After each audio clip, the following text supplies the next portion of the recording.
जो आपके पास average value है, इसकी एवरेज वैल्यू किसी फंक्शन की, फंक्शन किस साइड पर लिखा हुआ है, वाई एक्सिस। फंक्शन हमने वाई एक्सिस पे प्लेस किया हुआ है और एक्स एक्सिस पे एक्स की वैल्यू का कहता है कि अगर कोई फंक्शन आपके पास हो, एक्स की वैल्यू चेंज करेंगे तो वाई की मुख्तलिफ वैल्यूज में चेंज आती रहेगी, जैसे कि इस ग्राफ में लिखा गया। This is the function. X की वैल्यू कहता है ए से स्टार्ट करें मे बी 3, एक्स की वैल्यू मैक्सिमम 10 तक जा सकती है। एक्स की वैल्यू 3 रखेंगे, फंक्शन की वैल्यू आ जाएगी हाइट। एक्स की वैल्यू थोड़ी सी चेंज करेंगे तो हाइट में चेंज आ जाएगी, फंक्शन की वैल्यू चेंज होगी। तो ये ग्राफ बता रहा है कि जैसे जैसे एक्स की वैल्यू चेंज होगी फंक्शन में अप डाउन आता है। किसी जगह पर फंक्शन की वैल्यू हाई है और किसी जगह पर फंक्शन की वैल्यू जो है वो कम है। अगर कैलकुलेट करना हो, हमें रिक्वायर हो what is the average height of this curve, curve क्या है, फंक्शन, तो आ जाएगा what is the average value of this function. अब ये कैसे कैलकुलेट करते हैं, एक थ्योरम है और थ्योरम ये कहता है कि अगर x की वैल्यू a से b तक वेरी करे, इस दौरान एक ऐसा पॉइंट C जरूर आएगा जहां पर फंक्शन की हाइट उसकी एवरेज हाइट कहलाएगी। यानी कि यहां पर भी हाइट्स हैं, यहां पर भी हाइट्स हैं, this one is the average height of the function. Function क्या है, तो ये बन जाएगी एवरेज हाइट। इस पॉइंट पर एवरेज आ रही है, it is a point C which is anywhere between the 2 point A and B। x की वैल्यू फर्ज करे 3 है, y की वैल्यू फर्ज करे 10 है। कहता है इस दौरान एक x की वैल्यू ऐसी जरूर आएगी, x की एवरेज नहीं, वहां उस पॉइंट पर फंक्शन की जो वैल्यू होगी उसे हम कहेंगे this is the average value of a function. कहता है ये कैसे कैलकुलेट करें, this mean that there exist, अगर आप फाइंड कैसे करें, कहता है आप ऐसा करें कि इस पॉइंट पे एक रेक्टेंगल ड्रॉ करें। कैसे, ये देखिए, रेक्टेंगल की विड्थ बेस कह दें और रेक्टेंगल की हाइट उतनी जितनी फंक्शन की एवरेज हाइट है, ये तो इस हाइट की एक रेक्टेंगल ड्रा करें। तो ये जो हाइट है ये कितनी हो जाएगी, एवरेज, और ये जो बेस होगा यहां से लेके यहां तक, अगर इसकी लेंथ की बात करें तो ये b माइनस ए आपके पास ऐसे होगा ना, b माइनस ए। क्यों, यहाँ से स्टार्ट करके यहाँ तक b है, यहाँ तक a है, तो ये जो इतनी आपके पास रह जाएगी ये b माइनस ए है। तो b माइनस ए इस रेक्टेंगल की विड्थ है और हाइट उतनी ही है जितना ये है, और ये क्या चीज़ है, ये एवरेज। तो ये रेक्टेंगल की हाइट। अगर मैं आपको ये कहूँ ये रेक्टेंगल की हाइट है, ये रेक्टेंगल की विड्थ है, आप जरा रेक्टेंगल का एरिया बताएं कितना होगा। एरिया में पता है width into height, width into height. Width आपके पास b माइनस ए है, हाइट आपके पास is the average, this is the area of a rectangle. हमने ये भी पढ़ा हुआ है कि किस पिछले लेक्चर में कि किसी कर्व के नीचे जो एरिया होता है वो तो होता है कि अगर आप उसका इंटीग्रल सॉल्व कर दें from a to b, this is the area under the curve from a to b। वो कैसे करेंगे, वो करेंगे a से b तक आप इस फंक्शन को सॉल्व करें, ये एरिया, ठीक है। और कहा क्या गया है कि जी अभी तो हम आपको कह रहे हैं कि ये एरिया जो है वो इसके बराबर है, ये दोनों जरूर आपस में बराबर है। फंक्शन का एरिया ये दोनों जरूर आपस में बराबर है, बिल्कुल बराबर है ये देन इसकी बेस पर हम कह सकते हैं कि this area of rectangle is equal to, अब देखिए देखने में तो ये कर्व के नीचे ये एरिया नहीं आ रहा ना, तो रेक्टेंगल ने भी नहीं दिया है, रेक्टेंगल ने तो सिर्फ ये एरिया लिया, ये वाला। और क्वेश्चन ये है कि रेक्टेंगल ने तो ये एरिया भी ले लिया जो कि कर्व के नीचे नहीं है, तो रेक्टेंगल ने ये एरिया छोड़ भी तो दिया है, ठीक है ना। तो थ्योरम ये कहता है, ये एक प्रूफ है इसका कि जरूर ऐसा ही होगा कि अगर आप एक एवरेज हाइट की रेक्टेंगल ड्रॉ कर लें और उसका एरिया और कर्व के नीचे का एरिया दोनों बराबर है, ये एवरेज हाइट के रेक्टेंगल है उसका एरिया और कर्व के नीचे का एरिया बराबर। हमें क्या फाइंड करना है, एवरेज हाइट या average value of a function. तो ये इसके नीचे करते हैं। तो ये फार्मूला आपके पास बन गया कि जी अगर किसी भी फंक्शन जो कि मुख्तलिफ एक्स की वैल्यू लेगा तो मुख्तलिफ वैल्यूज आती जाएंगी, उस फंक्शन की एवरेज क्या होगी। कहता जी इस पे कैलकुलेट कर, और इसको यहाँ पर मैंने आपसे लास्ट एग्जांपल आपने पढ़ी होगी, इस पर इम्प्लीमेंट करके और मैंने इसका आइडिया जो है वो डिटरमाइन किया। जी कोई कॉफ़ी है उसको 96 डिग्री सेंटीग्रेड पे वो कहता है जी तो वो किसी रूम में रखी गई। जैसे जैसे टाइम मिनट में पास करता जाएगा ज़ाहिर कॉफ़ी का टेम्परेचर जो है वो कम होता जाएगा। अब न्यूटन कूलिंग लॉ वो पढ़ा होगा आपने फिजिक्स में कि किसी ऑब्जेक्ट का जो टेम्परेचर होता है वो डायरेक्टली इनवर्सली प्रोपोर्शनल शायद होता है एम्बिएंट टेम्परेचर, ऐसा ही है ना। तो वो आप अगर थ्योरी पढ़े तो उसमें तो किसी भी कहता ऑब्जेक्ट का जो टेम्परेचर होता है it relate with the time, जैसे जैसे टाइम गुजरता जाएगा उसका टेम्परेचर कम होता जाएगा। कहता है एवरेज टेम्परेचर कितना है, ज़ाहिर है स्टार्ट में कम फिर कम फिर कम। तो ये पूछ रहा है what is the average temperature during the first 32 minute. ये फंक्शन यही बता रहा है ना, टेम्परेचर भी डिपेंड्स अपॉन टी कहाँ से 0 से 32 मिनट में। तो वो जब भी फंक्शन करा this is average temperature of the coffee. पहले 32 मिनट में अगर कॉफी कमरे में देखे गए हैं जिसका एवरेज टेम्परेचर 96 डिग्री सेल्सियस है, कहता है जिसकी एवरेज 76.4 जी। अब तक कोई कंफ्यूजन तो नहीं है, कोई क्वेश्चन तो नहीं करना आपने मुझसे। ये था लास्ट लेक्चर में याद फिर कर रहा हूँ कि सी की एवरेज फाइंड की। आप समझ लें वाई एक्सिस पे जो चीज है ना फंक्शन ऑफ फंक्शन मैंने उसकी एवरेज बताई है। अब जो चीज एक्स एक्सिस पर है उसकी एवरेज कैसे फाइंड, ये थी वाई एक्सिस पे था फंक्शन, तो average value of function. Next one है mean and variance of the continuous random variable not for the function. Variable जो एक्स एक्सिस पर है कहते हैं इसकी एवरेज कैसे फाइंड करें। If x is a continuous variable in the interval a to b with pdf y axis पे fx है। एक्सपेक्टेड वैल्यू से क्या बुरा, एक्सपेक्टेड वैल्यू को मीन भी कहते हैं। ये डिस्क्रीट में भी हमने कैलकुलेट किया। वेरिएंस क्या चीज मेजर करते हैं, वेरिएशन, क्योंकि तमाम एक्स की वैल्यू सेम नहीं है, उनमें वेरिएशन आएगी, उस वेरिएशन को भी मेजर करेंगे। मीन को हम कहते हैं एक्सपेक्टेड वैल्यू। अगर मैं वैसे आपको कहूँ कि इसका मीन फाइंड करें मीन, तो आप क्या करते हो, आप करते हो sum of all the value weighted mean की तरह, और अब सम की जगह क्या आ जाएगा इंटेग्रल, क्योंकि कंटिन्यूस है ये। तो expected value of x calculate करनी है, इंटेग्रल a to b जितनी भी x की वैल्यू आप लेंगे x multiply with the function, ये आपके पास आ जाएगा एक्सपेक्टेड वैल्यू ऑफ x जिसे मीन है। Then it variance expected x square minus expected x whole square. अब ये एक्सपेक्टेड x स्क्वायर मतलब क्या है, ये एक्सपेक्टेड का मतलब एवरेज, मीन यस। मीन कैसे लेते हैं, ये मीन के लिए आप इंटीग्रल लगाना है, ठीक हो गया। किसका मीन लेना है, एक्स स्क्वायर का, तो यहाँ एक्स स्क्वायर देखिए साथ है और a to b। इसका क्या मतलब है, इसका मतलब है आपने एवरेज लेनी है किसकी, x की, इंटीग्रल लगा दें, x साथ है लिख दें और dx a to b। यही मैंने लिखा है, ठीक है ना, यही मैंने लिखा है। तो मीन और वेट। अब जरा एक प्रैक्टिकली एक एग्जांपल करें। Let the random variable x दोनों the time a person wait for an elevator to arrive. तो एलिवेटर वो सीढ़ियाँ वो खड़ा रहता है कि जी लिफ्ट पर उसने जाना था एलिवेटर पे, कितनी देर में पहुंचती है, टाइम है। अब वो नैनो सेकंड भी हो सकता है, यानी कि continue.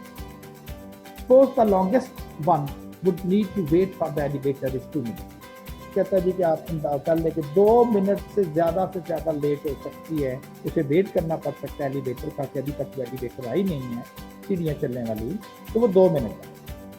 So that the possible value of x in minutes are given by the interval. Continuous है ना, तो कितना हो सकता है कि बिल्कुल इंतजार ही ना करना पड़े, जैसे पहुंचे था एलिवेटर वहाँ से वहाँ पर बैठ गया। ज़्यादा से ज़्यादा वेटिंग टाइम उसका 2 मिनट है। तो इसका मतलब है कि एक्स जो कि एक वेटिंग टाइम है it may assume any value between 0 to 2 और इसका हमें जरूरत नहीं है उसमें इसका पीडीएफ भी बना सकते।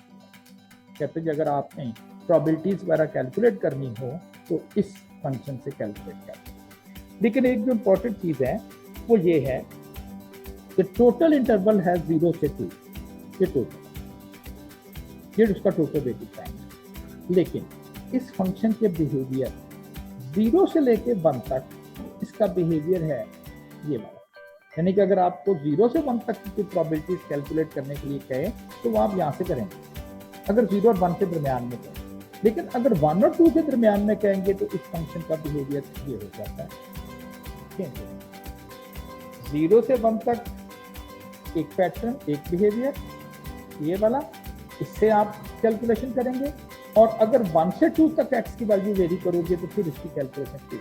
और अगर हम कहें जी कि 2 के बाद या 0 से पहले तो फिर 0। इसे हम कहते हैं फंक्शन डिफाइंड है इन रेंजेस पे। आप फंक्शन से आंसर कैलकुलेट कर सकते हो 0 से 2 तक, क्योंकि ये फंक्शन की पॉसिबल रेंज ही 0 से लेकर 2 तक है और इसके बियॉन्ड ये 0 होगा। क्या फाइंड करना है? Mean and mean. पहले तो हम करेक्ट फाइंड करेंगे मीन। मीन कहता है कि x की जितनी पॉसिबल वैल्यूज हो सकती, कम से कम और ज्यादा से ज्यादा x और f। अगर इस फंक्शन की बात करें तो इसकी जगह पर आ जाएगा 0 और इसकी जगह पर आएगा 2, क्योंकि मैक्सिमम 2। अब मसला ये है कि यहाँ पर क्या वैल्यू रखें, क्योंकि 2 है, एक x भी है और एक 2 माइनस x भी है। तो वही बात कि 0 से 1 तक x रखेंगे, 1 से 2 तक fx की जगह हम 2 माइनस x। तो आप अपने इंटेग्रल को स्प्लिट कर देंगे 2 पोर्शन। तो 2 पोर्शन में आपने अपने इंटेग्रल को जो है वो स्प्लिट कर दें। 0 से 2 तक पॉसिबल वैल्यूज हैं, 0 से 1 तक ये है और बाकी 1 से ऑनवर्ड ये स्प्लिट हो गया ना। तो ये तो मैंने भी इंटेग्रल्स जो हैं वो इसको 2 पोर्शन में स्प्लिट कर दिया। मैंने कहा 0 से 1 तक एक फंक्शन बना दे और 1 से 2 तक। इसमें fx की जो डेफिनेशन है वो x रखें, x के साथ मल्टीप्लाई कर दिया तो x स्क्वायर हो गया। और जो 1 से 2 वाला है fx, उसकी जगह आपने क्या रखना है 2 माइनस x और उसकी लिमिट आएगी फ्रॉम 1 to 2। तो पूरी रेंज कवर होगी फ्रॉम 0 to 2। अब आपको इंटीग्रेशन का पता है, इसकी पावर 1 इंक्रीज कर दें, पावर नीचे रखते हैं, इसको मल्टीप्लाई कर लेना 2x और फिर x की स्क्वायर बाय 2, इसको मल्टीप्लाई कर लिया x स्क्वायर x3 बाय 3 और यहाँ पर लिमिट कुछ की, यहाँ पर लिमिट की और this is the average value of 1। ये x है क्या थी वेटिंग टाइम। कितना उसको वेटिंग टाइम लग सकता है कि जी 0 भी लग सकता है, 0.11 मिनट भी हो सकता है, 0.12 मिनट भी हो सकता है, 0.7 मिनट, 0.9, 1, 1.2, 1.32 भी हो सकता है। एवरेज क्या बनती है? 1 minute. This is the average waiting time.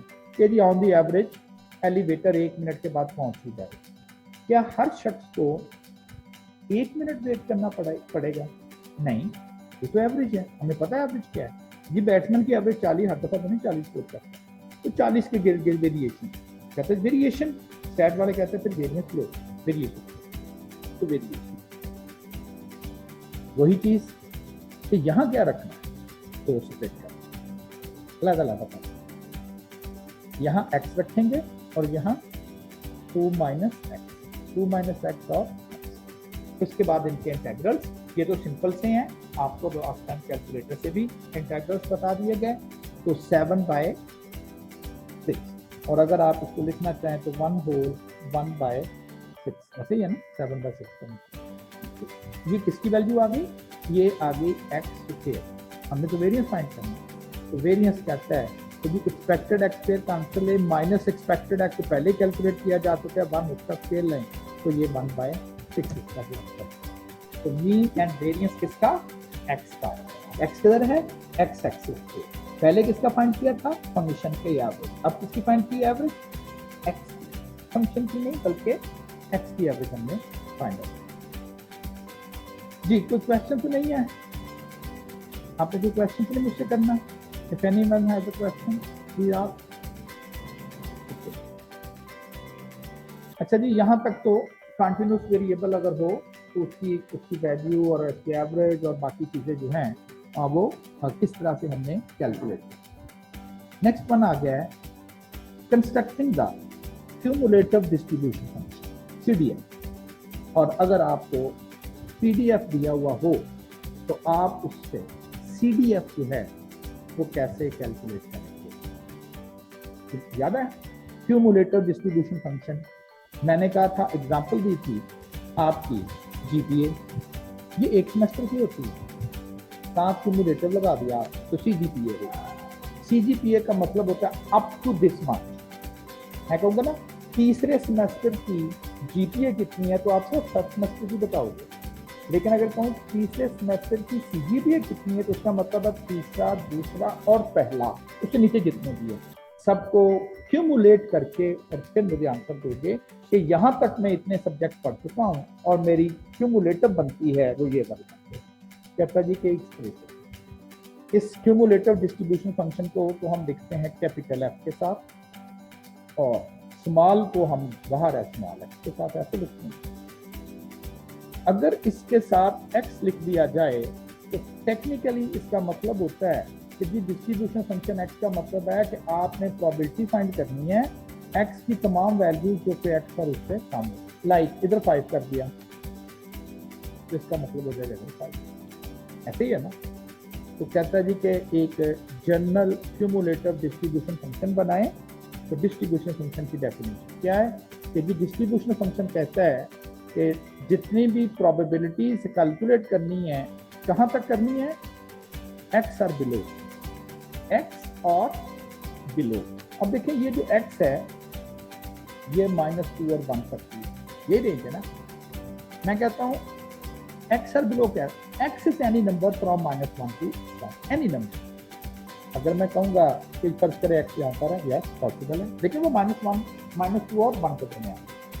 अगर आपको कहूँ कि मैं इसके ऊपर fx कैलकुलेट करूँ तो इससे मुराद हम क्या है? ये सारी प्रोबेबिलिटीज खत्म। और कंटिन्यूस केस में सम कैसे फाइंड करते हैं? इंटीग्रल कहाँ से स्टार्ट करना है? -2 से कहाँ तक जाना है? जाता है। ये क्या है? x fx और प्लेन क्यूमुलेटिव डिस्ट्रीब्यूशन फंक्शन कहाँ तक? x तक। x क्या है? May be 1, may be 0, may be 0.7, may be -1.5, जो भी रखेंगे। ये जनरल एक्सप्रेशन हमने बना दी। 1/6 एज इट इज आ गया। इसका इंटीग्रल x, इसका इंटीग्रल x 3/3 -2/x। पहले x पुट कर दिया, फिर x की जगह क्या पुट कर दिया? -2 सॉल्व कर। This is the distribution. कहता है -2 से नीचे, -2 से नीचे कितनी प्रोबेबिलिटीज का सम होगा? तो है ही नहीं, 0। -2 और 1 के दरमियान कैसे कैलकुलेट करना? अगर प्रोबेबिलिटीज का सम कैलकुलेट करना पड़ जाए किसी भी पॉइंट को, यहाँ तक या यहाँ तक या यहाँ तक, कहता है इस फंक्शन में रखते जो भी रखना है x। और अगर वो 1 से बड़ी हो तो आपको पता है कि ये यहाँ तक f1 का मतलब है कि आखिरी पॉइंट से पहले पहले सारी प्रोबेबिलिटीज का सम कितना होगा? तो 1 होगा लास्ट लिमिट से, और इसके बाद 1 ही रहेगा ना। अगर आप यहाँ पर भी चले जाएं, मैं कहूँगा इससे नीचे बताओ सारा, हाल दो ये चीज 0 होगी, लेकिन इसके बाद तो सारा 1 हो जाएगा ना। तो जो लास्ट वैल्यू होती है वहां तक क्यूमुलेटिव, अगर ये होती +∞, तो मैंने कहना था यहाँ तक आंसर 1। +∞ का मतलब क्या है? +∞ और उससे नीचे जितनी x की वैल्यूज हैं सारी x की प्रोबेबिलिटीज का सम कितना है? तो 1। इसलिए मैंने लिखा जी x के ऊपर भी चले जाएंगे, 1 के ऊपर भी चले जाओगे तो तब भी उसका आंसर जो है वो 1 ही रहेगा। अब ये आपने एक जनरल एक्सप्रेशन बनाया। अगर आपसे कुछ क्वेश्चन करता है कि what is the probability less than 0, आप तो 0 इसकी जगह x की जगह यहाँ 0, यहाँ 0, क्या आंसर आ गया? 1/6 × 14/3 आंसर आ गया। ये किसका आया? 0 के ऊपर प्रोबेबिलिटी हो, 0 और उससे नीचे जितनी x की वैल्यूज हैं सारी की सारी x की वैल्यू की प्रोबेबिलिटी का सम। एक्चुअली आपने क्या किया है, आपने -2 से लेकर 0% इंटीग्रल सॉल्व किया। तो ये बार बार क्यों करना है, हमने एक दफा कर तो लिया, 0 से लेकर x तक का इंटीग्रल सॉल्व। x की जगह 0 रखेंगे तो वो 0 या 0 से नीचे जितनी x की प्रोबेबिलिटीज आएंगी सबको सम करके आपको बता दें। हाँ जी, क्लियर ये पॉइंट। तो क्यूमुलेटिव फंक्शन क्या करता है, up to a particular point और उसके बिलो जितनी x की वैल्यूज आती हैं सारी की सारी वैल्यूज की वो प्रोबेबिलिटीज आपको कैलकुलेट करके और एक फंक्शन की फॉर्म में आपको दे दिया। बड़ा एडवांटेज इसका कि आपको कहते हैं जी बार बार जो इंटीग्रल सॉल्व करना आपने -2 से लेके 1.2 तक करना, इसकी बजाय आप लिख दें f1.2। इससे क्या मुराद, इससे मुराद है जी कि फ्रॉम मिनिमम टू 1.2 जितनी x की वैल्यूज है सबकी प्रोबेबिलिटीज को कम करके देगा। बनाया हुआ आप यहाँ पर x की जगह 1.2 रखेंगे तो वही सर्कल सॉल्व कर लेंगे। तो बार बार आपको इंटीग्रल सॉल्व करना नहीं है।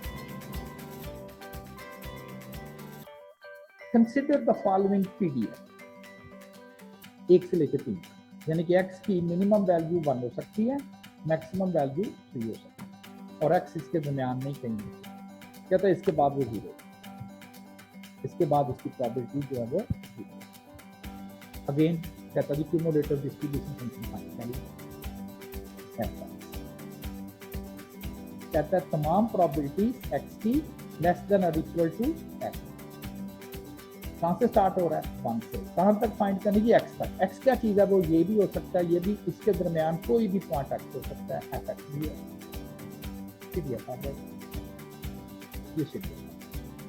फ्रॉम 1 टू, जो कि इसकी limit maximum, up to how much, up to x, वो x कुछ भी है। हाँ, x अगर 3 हो जाए तो 1 to 3 तो सारी नहीं ले लिया आपने, तो फिर 1 नहीं आना चाहिए, 1 आ जाएगी। आपने ये जनरल एक्सप्रेशन बना, आपने ये जनरल एक्सप्रेशन बना। अब देखिए जरा, मैं आपको कहता हूँ इसकी वैल्यू फाइंड करें, f of 3 1 होनी चाहिए, क्योंकि मैक्सिमम का मतलब है 3 या 3 से नीचे सारी प्रोबेबिलिटी को सम कर दें, तो वो तो 1 होना चाहिए। इधर 9 आ जाएगा, x स्क्वायर 9 - 1/8 ले, 8/8 1 आ गया ना।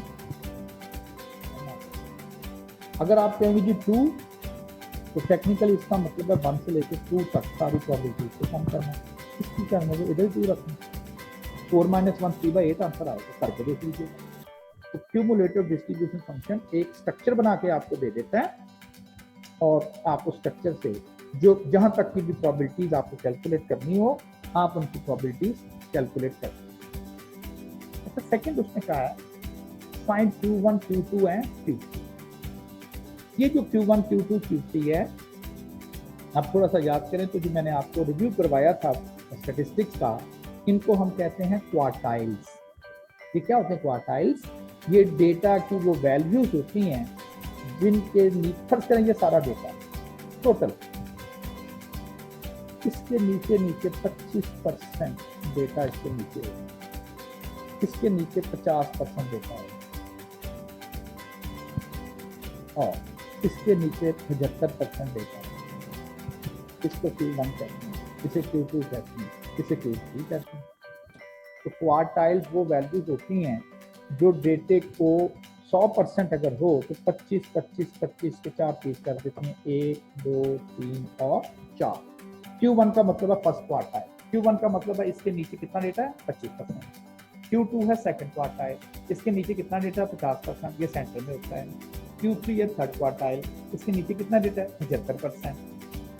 कहता है जी कि अगर आपके पास ये वाला फंक्शन दिया हुआ है और x की मैक्सिमम वैल्यू जो है वो 1 से 3 तक है, कहता है वो कौन सी ऐसी x की वैल्यू होगी जिसके नीचे कितना डेटा होगा, 25% डेटा उसके बिलो होगा, जो वैल्यू होगी x की से Q1 कहता है बताएं जरा कौन सा Q1, 1 से लेके 3 तक वो कौन सी ऐसी हो सकता है। अब आपने करना एक्चुअली क्या है, आपने यहाँ से प्रोबेबिलिटीज, वैल्यूज, प्रोबेबिलिटीज का सम स्टार्ट क्यूमुलेट करना स्टार्ट करते जाएं करते जाएं करते जाएं करते जाएं, जहाँ पर 2.5% पूरा हो गया आप इन्हें देखेंगे वैल्यू। हो सकता है ये 1.3 हो जाए, हो सकता है ये 1.5 हो जाए। क्या करना है, लोअर साइड से परसेंटेज है ना, प्रोबेबिलिटीज परसेंटेज फॉर्म में आपने वैल्यूज परसेंटेज फॉर्म में प्लस करते जाना करते जाना करते जाना, और कहाँ रुकना जाके, आपने कहना जी हमने वहां रुकना है जहां 25% वैल्यू पूरी हो जाए। हम कैसे करना है कंटिन्यूसली, कहां से स्टार्ट करना है, 1। आपने कहना जी 1 से हमने स्टार्ट लेना है, ओके। कहां तक आपने जाना है, किस वैल्यू तक, कहते यही तो पूछ रहे हैं हम, किस वैल्यू तक जाना है, तो यही तो हमें पता नहीं है। तो फर्क करें उस वैल्यू का नाम Q1। आपने कहना जी Q1 तक इनकी प्रोबेबिलिटीज को कम करते जाना। क्या आंसर आना चाहिए इन सारी प्रोबेबिलिटीज का सम Q1 से नहीं, 25%। ये क्वेश्चन बन गया। क्या करना है, 1 से स्टार्ट करना है और एक ऐसी वैल्यू तक पहुंचना है कि जब प्रोबेबिलिटीज का सम 1 से स्टार्ट करके वहां तक 25% हो जाए, बस रुकना है। अब ये जो आपने फंक्शन बनाया होगा वो आपको एक्स नहीं बताता, एक्स ही है ना, एक्स का मतलब कोई भी वैल्यू, फर्क करें ये एक्स का वैल्यू। हम कहते हैं कि भाई ऐसी वैल्यू बताओ कि इसका आंसर कितना आ जाए, 25% हो जाए, प्रोबेबिलिटी इसका सम कितना हो जाए, 25%। क्या करना है, CDF आपने बना लिया है, CDF। अब उस CDF, ये मैंने CDF बना फॉरवर्ड पूरी डिटेल के साथ लिख दिया। 1 से 3 तक तो ये रहेगा, अगर जो पूछे 1 से कम तो 0, अगर कहेंगे जी 3 से ज्यादा तो 1, ठीक है ना। अब उसमें हमने कहा है कि FQ1 मतलब कि लोअर से स्टार्ट करे और लोअर से स्टार्ट करे और ऐसी वैल्यू तक पहुंचे कि सारी प्रोबेबिलिटीज का सम कितना हो जाए, 25।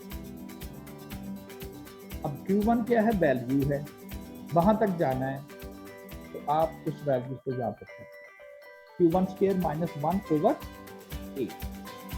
क्रॉस मल्टीप्लाई कर लिया, 1 उधर कर दिया, स्क्वायर रूट लिया, अब 2 आंसर आ गए। क्या वो कहता है जी कि या तो 1.73 यहां तक जाएंगे तो 25% डेटा पूरा हो जाए, या नेगेटिव तक जाए। अब हमें ये पता है कि ये फंक्शन डिफाइन है कि नेगेटिव वैल्यू तक ले नहीं सकता। जैसे होता है ना, आप क्वाड्रेटिक इक्वेशन सॉल्व करते हो, अगर तो x की बात हो प्लस माइनस 2 आंसर आते हैं, आप लिख देते हैं, कोई हर्ज नहीं। लेकिन अगर वहां पर ये चीज मेंशन हो कि x is the age of a father, तो नेगेटिव आप छोड़ जाते हैं, कहते हैं ये इलॉजिकल है, ये नहीं आप इलॉजिकल है, ये नहीं आप करते हैं, तो नहीं करते हैं, इलॉजिकल है, छोड़ देते हैं। तो यहाँ पर चूंकि हमें पता है कि ये नेगेटिव वैल्यूज पॉसिबल नहीं है, तो फिर इसलिए हम इसके दरमियान वाली सिर्फ वैल्यू लेते वो 1.73 बनता है। तो हमने आंसर कर दिया कि जी अगर आप 1 से स्टार्ट करके 1.73 तक जब पहुंचोगे तो 25% डेटा पूरा होगा। तो फर्स्ट क्वार्टल आपने फाइंड करना। फर्स्ट क्वार्टल क्या है, a value of the data for which below that 25%। आपने फाइंड कर लिया कि यहां तक पहुंचोगे तो ये 25% आपका पूरा होगा। इसी स्टेप को फॉलो करें, Q2 ऐसी वैल्यू तक पहुंचे कि 50% डेटा पूरा हो जाए। तो हमें वैल्यू कैसे फाइंड करनी है, स्टार्ट कहां से लेना जी, मिनिमम से, कहां तक पहुंचना जी, ऐसी अननोन वैल्यू तक पहुंचे कि 50% डेटा पूरा हो जाए। तो ये चीज तो आप इसमें नहीं रखी हुई कि start from the lower up to any value, हम कहते हैं इस तक पहुंचना है ताकि 50। फिर वही सॉल्व किया, 2 आंसर आ गए प्लस माइनस में और 2.24। अब इसका मतलब ये है कि एक्चुअली जब आप 2.24 वैल्यू तक पहुंचोगे तो ये सारा जो है वो 0.5 एमसी भी लग ली। Q3 अब 75, तो बिल्कुल उसी तरह से और 2.65 कहता जी 1 से स्टार्ट करोगे 3 तक है, जब आप 2.65 तक पहुंचोगे तो ये पूरा कितने ये तो कर रहे हैं ना, आपको फॉरवर्ड वैक्सीन दे रहे हैं कि जी पहले यहाँ तक, पहले यहाँ तक, फिर यहाँ तक, फिर यहाँ तक, सब इनको पता है, पॉपुलेशन का डेटा इन्होंने दिया हुआ है कि अगर हम 40 और अबव कर देंगे तो कितने % पॉपुलेशन ऐसी है पाकिस्तान की जो 40 एंड अबव है। ठीक है ना, इनको पता है, पॉपुलेशन का डेटा है सारा, population census, everything is available. कि अगर हम 30 एंड अबव अनाउंस करते हैं तो वो कितने परसेंट होंगे, अगर हम 25 एंड अबव अनाउंस करेंगे वो कितने परसेंट होगी। तो अपने वैक्सीन के मुताबिक वो अनाउंस किए जा रहे हैं। तो यही हम इस तरह से भी चाहिए हैं कि अगर आपके पास टोटल डेटा है, all possible values of x available हैं, और हमने नोट करना है कौन सी ऐसी वैल्यू है जिसके नीचे 25% डेटा या फॉर्म रह जाती है। आप CDF फाइंड कर लें, वो जनरल है, any value from lower to any value, लेकिन हम कहते हैं from lower to a specific value which contains 25, from lower to specific value which contain 50, तो हम कहते हैं ये क्वार्टाइल्स कैलकुलेट कर लें। तो CDF फाइंड करके उसमें आप वैल्यू क्या वो आप पुट कर लें। जी, कोई क्वेश्चन है आपका? अगर कोई क्वेश्चन है तो पूछें। तो क्वार्टाइल्स फाइंड करने का एक तो मैंने आपको CDF बताया, सिंपल CDF क्या है, जो डेटा दिया गया है उसकी मिनिमम वैल्यू से आपने स्टार्ट करना है। एक जनरल एक्सप्रेशन बना लो, मिनिमम वैल्यू से स्टार्ट किया और x तक, x क्या चीज है, एनी वैल्यू बिटवीन 1 and 3, आपने एक जनरल एक्सप्रेशन बना कि G from 1 to any specific value हम CDF से ये चीज फाइंड करें। फिर यहाँ पर आ गया कि जी उस वैल्यू तक फाइंड करें जहां तक 25% डेटा कंप्लीट हो जाए। हमने कहा ठीक है, ऐसी वैल्यू जहां तक 25% प्रोबेबिलिटी पूरी हो जाती है वो वैल्यू बताओ। उसने बता दिया जी 1.73, इसी तरह से 2 एंड देन 2, बिल्कुल इसी पैटर्न की ये था। कहता है पहले तो वही बात CDF, लेकिन इसमें अब क्या चेंज है, इसमें कहता है 0 से लेके 1 तक ये वाला फंक्शन यूज करना है और 1 से लेके 2 तक ये वाला फंक्शन यूज करना है। ऑल्दो 0 से लेके 2 तक है, इसके बाद 0, इसके बाद 0, लेकिन इसमें भी 0 से लेके 1 तक ये वाला फंक्शन यूज करना है और फिर 1 से लेके 2 तक ये, दो मुख्तलिफ, ठीक हो गया। अब कहता CDF कैसे फाइंड,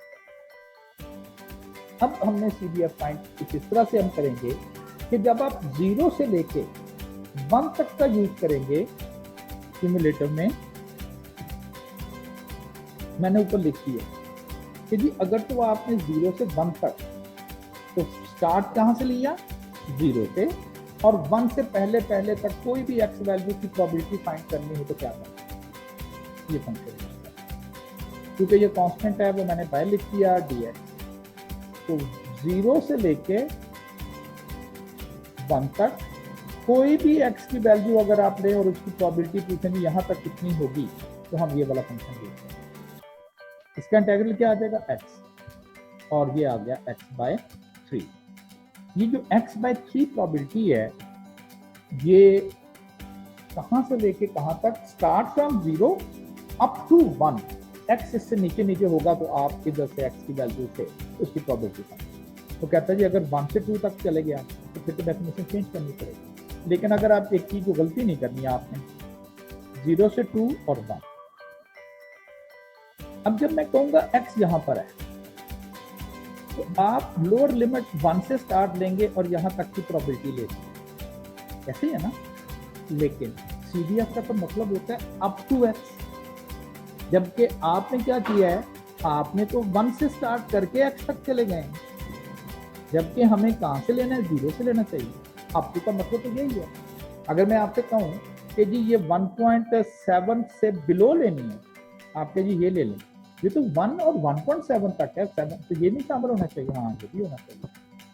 तो 1 तक की प्रोबेबिलिटीज कैसे लेते हैं, वो भी याद रखो, यही है ना, अप टू 1 यहां तक ये वाला, और उसके बाद 1 से लेके x तक, और फंक्शन कौन सा यूज करना है 1 से बड़े के लिए, वो ये यूज करना है 2/7, ये नहीं गलती करनी। अगर तो सारी एक ही रेंज है दैट्स ओके। मैं कहता हूँ 0.7 तक कितना होगा, आपने कहना ये 1 से नीचे है, 0.7 बिल्कुल नीचे है, आपने कहना जी ठीक है यहाँ से स्टार्ट करें और 1 तक इस फंक्शन से। मैं कहता हूँ वो पॉइंट यहाँ आ गया। आप जब ये यूज करेंगे, देखिए स्टार्ट कहाँ से ले रहा 1 से, तो क्या x की कम से कम वैल्यू 1 है, नहीं 0 है, तो फिर 0 से लेके 1 तक तो पहले ही शामिल करना पड़ेगा, और फिर 1 से लेके जहां तक आपने मजीद जाना ये वैल्यू, दोनों को सॉल्व किया आपको ये। अब इसका मतलब ये हो गया कि अगर तो x 0 से 1 की रेंज में है तो फिर प्रोबेबिलिटी यहाँ पे आएंगी, और अगर x 1 से 2 तक की रेंज में चला जाएगा तो फिर इसकी प्रोबेबिलिटी आप यहाँ पे कैलकुलेट करें। और यही चीज मैंने यहाँ लिखी है। मैंने कहा 0 से कम तो 0 है, 2 से बड़ा 1 है। अगर 0 से 1 प्रोबेबिलिटीज हैं तो वो ये हैं, अगर 1 से 2 तक हैं तो दो सेपरेट फंक्शन होते हैं ना, दो सेपरेट। अब उसने एक्चुअली आपको ये कहा है सेकंड पोर्शन में कि आपने इसकी प्रोबेबिलिटी दिखाई, दो पॉइंट्स के दरमियान की प्रोबेबिलिटीज आपने फाइंड की, दो पॉइंट्स। अब जरा सोचिएगा, मैक्सिमम मिनिमम वैल्यू 0, मैक्सिमम 2। 1 से पहले फंक्शन की डेफिनेशन कुछ और है, 1 के बाद है। हमने प्रोबेबिलिटी फाइंड करनी है 1.5 और 1.7। दो पॉइंट्स के नीचे, दो पॉइंट्स के अंदर कितनी प्रॉब्लम। एक मेथड पे इसका कि आप इंटीग्रल सॉल्व करें that start from 1.5 up to 1.75 effect for जी है, बिल्कुल सही है। और एफएक्ट आपने जाना जी दो हैं, ये भी एफएक्ट है, ये भी एफएक्ट। कौन सा पॉइंट देखिए, कौन से 1 से बड़े दोनों, 1.5 ये 1 से बड़े, इसका मतलब है ये बढ़ेगा। यहाँ पर ये फंक्शन यूज करेंगे और आपने पर प्रोबेबिलिटी ले ली। लेकिन अगर आपने CDF बनाया हुआ है तो जब आप ये चीज कैलकुलेट करोगे, इसका मतलब होगा कि आप क्या कैलकुलेट कर रहे हो, आप कैलकुलेट एक्चुअली कर रहे हो ये 1.75 और उससे नीचे अप टू 0 सारी प्रोबेबिलिटीज आपने यहाँ पर कैलकुलेट कर, क्योंकि CDF का मतलब ये है उसमें से छोटी वैल्यूज का माइनस कर दें, वो 1.5 है, और यहां से लेके यहां तक सारा इसमें से माइनस कर दें, तो बाकी क्या बचा ये। तो फिर एक जनरल सिंपल एक्सप्रेशन ये बन गई कि अगर आपको दो वैल्यूज के बिटवीन प्रोबेबिलिटी फाइंड करनी है और CDF अवेलेबल है, तो बड़ी वैल्यूज के CDF में से छोटी वैल्यूज का CDF माइनस कर दिया, जिसका मतलब है ये 1.75 है, ये 1.5 है, इसमें से ये माइनस कर दिया तो ये 15। ठीक है जी, चले ये मीटिंग एंड होनी है, आपने मीटिंग को रीज्वाइन करना। ठीक है जी, अल्लाह।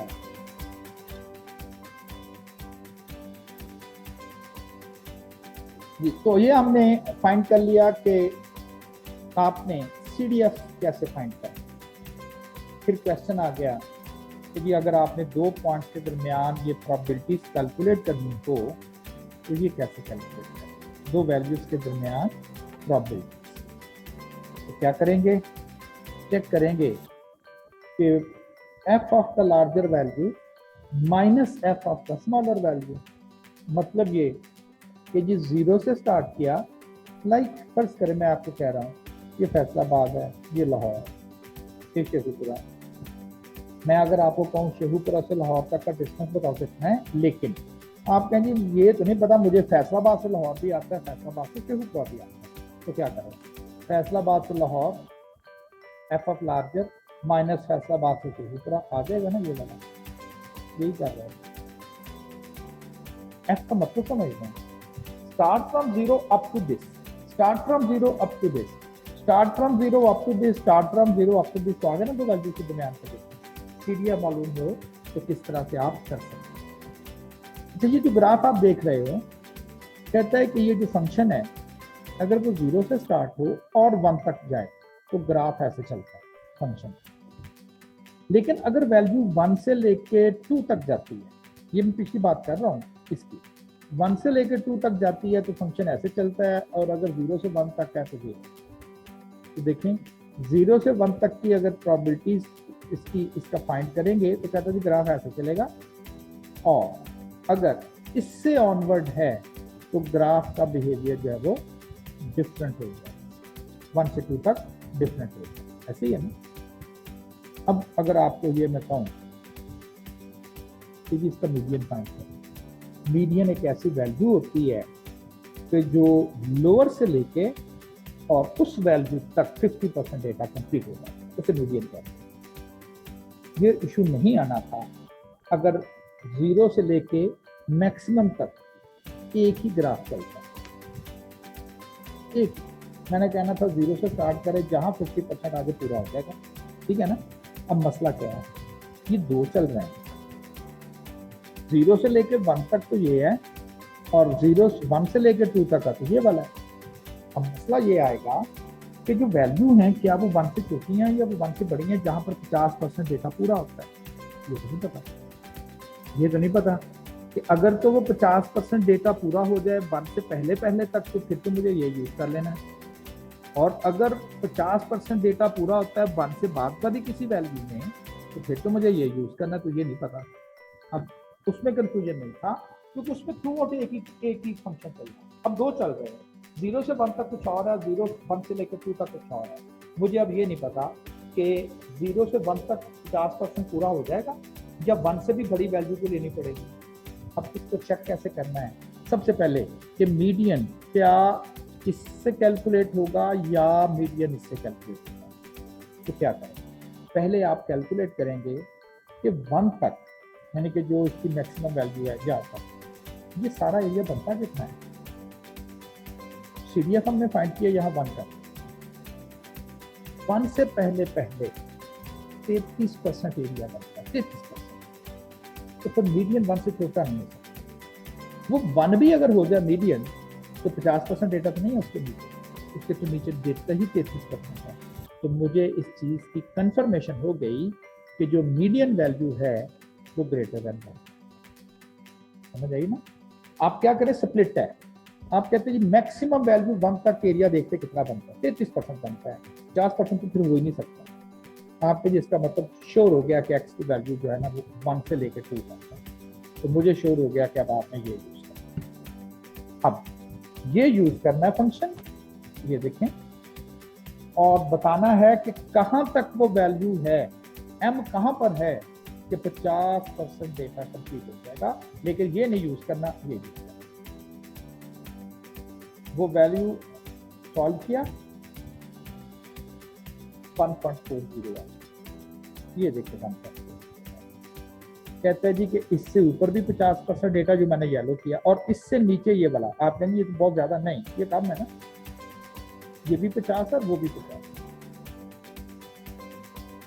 ये भी 50 है, और वो डेटा भी जो है वो आपके पास 50 ही है, ठीक है ना।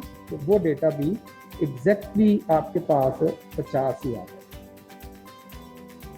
तो दैट्स ऑल, ये अब आपको क्लियर हो गया। नेक्स्ट वन है एग्जाम्पल, बिल्कुल उसी तरह का ही एक पैटर्न है। x/3 ये उस वक्त when x range from 0 to 2, then -2x/3 + 2, और ये उस वक्त then it range from 2 to 3 or 0 otherwise if any value beyond that one that is equal to 0. First question, find the cumulative distribution function. Find the cumulative distribution function. तो cumulative distribution function जो है वो किस तरह से find करें? की part, if its value range from 1 to 2.5, and the third one is find the median. CDF find करें। इसमें भी दो पोर्शन है, 0 से लेकर 2 तक का बिहेवियर कुछ और है और 2 से लेकर 3 तक का बिहेवियर कुछ और है। पहले तो आप 0 से लेकर 2 और 2 से लेकर 3, 0 से लेकर 2 तक CDF कैसे फाइंड करें? Start from 0 और any value which is x but less than 2, ये फाइंड कर दिया हमने। 0 से 2, start from 0 up to any value x, और फंक्शन ये यूज करेंगे x/3, तो आपके पास उसका सिग्नल है, दिस इज द CDF। अब दूसरा फंक्शन आपने यूज करना है from 2 to 3, from 2 to 3, और उसके लिए आप क्या करेंगे, आप कहेंगे 2 तक की प्रोबेबिलिटीज तो ले लें, क्योंकि इसमें 2 से ऑनवर्ड बताना है। वो x यहां पर आएगा तो स्टार्ट कहां से लेगा, 2 to x, ये तो नहीं होता सीधी सीधा, तो ये भी सारा था। आप कहेंगे 2 तक तो फिर सारे लिखना पड़ेगा, यस f2 तक सारे लिखना पड़ेगा, वो कहां से लेंगे, यहां से, ठीक है ना। और फिर बाकी जो इंटेग्रल है वो सॉल्व करेंगे आप फ्रॉम 2 टू x और इसका और फाइनली आपने ये भी इसका CDF फाइंड आउट किया। दो पोर्शन में 0 से नीचे तो 0 to 2 ये फंक्शन है CDF, और अगर 2 से और 3 के दरमियान है तो यहाँ, और उससे बड़ा जो है वो बाहर। अब आपने कैलकुलेशन करनी है इन दो की प्रोबेबिलिटीज CDF की मदद से। CDF of the larger value minus CDF of the smaller value. तो F2.5 माइनस F1 कौन सा लेना है? ये CDF लेना है तो ये CDF लेना है। नोट करें 2.5 है, 2.5 इस रेंज में आता है ना, तो ये यूज करें 2.5 ये यूज करें। माइनस F1, अब 1 किस रेंज में आता है? वो तो इस रेंज में आता है, फिर आपने ये यूज करना है, दोनों को माइनस करना। तो इन दोनों के दरमियान यानी कि अगर x 2.5 और 1 हो तो then we can say it is 0.75, ठीक है ना। तो 0.75 जो है वो आपके पास वैल्यू जो है। अब उसमें सेकंड वन का मीडियन, अगेन कंफ्यूजन है, क्या मीडियन इधर होगा x वैल्यू या इधर वाली है? हम कहते हैं चेक करें 50%, तो पहले इसकी मैक्सिमम वैल्यू पे चेक कर लें कितना एरिया बनता है। जब आप fx2 तक मैक्सिमम एरिया बनता है वो 67% बनता है, इसका मतलब है x जो है वो 2 से नीचे है, ठीक है ना। x अगर 2 से नीचे है तो फिर इस CDF से आप कैलकुलेट करें वो क्या वैल्यू है वो मालूम नहीं है, इस CDF में वो वैल्यू पुट कर देंगे और कहेंगे ऐसी वैल्यू होनी चाहिए जो 50% डेटा पूरा कर। नेगेटिव साइन छोड़ दिया और कह दिया 1.73, यहां तक अगर आप लेंगे तो देन वी कैन से कि आपकी जो मीडियन वैल्यू है वो कंप्लीट है, ठीक है जी। तो क्वेश्चन है आपका तो मुझसे पूछें, अदरवाइज यहाँ तक जो है वो आपका ये कंप्लीट हो जाए, ठीक है। फिर जी यहाँ तक अगर आपका कोई नहीं है तो दैट्स ओके, फिर बाकी इंशाल्लाह ओके जी, फिर अल्लाह।